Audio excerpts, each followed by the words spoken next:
So is there an igniting incident or a moment that really catapulted you into caring about changing the world the way that you do? It's a great question.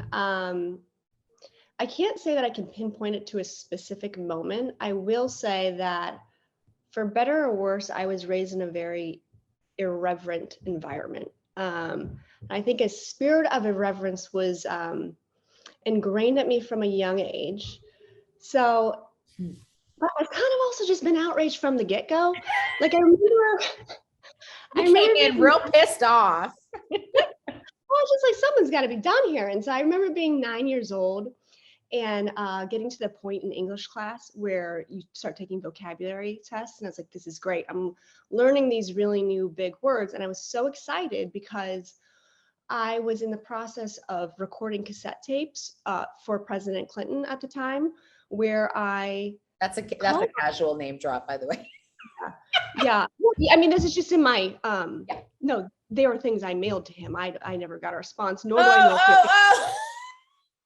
if No. I was not a 9-year-old connected to President Clinton. I was like, wow. All right. No, this is me in my bedroom at 9, recording things for President Clinton, which on things that I thought at the time were like, something has got to be done. And of course, at the time, it was the dolphins getting stuck in the nets. And like, I couldn't believe it. And I was just, pleased as punch to be getting these new vocabulary words to put into my cassette tape recordings for Bill Clinton. He never responded to those.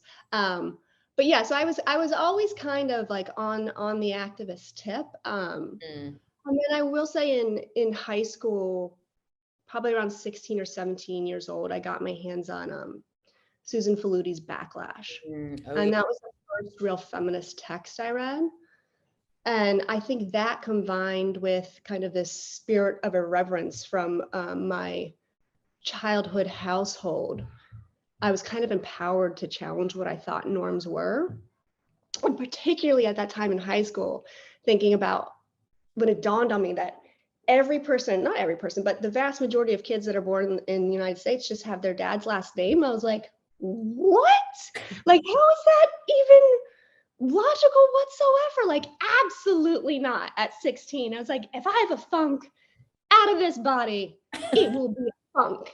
And both my boys have my last name. But yeah, so certainly some, I wouldn't say there were like moments that set it off, but I was raised in an environment where you always challenge the norms. It sounds like you had the ingredients and your folks just sort of helped shape it and let you live and let you be you, which is a great application of parenting. Yeah, can backfire, but there are other stories.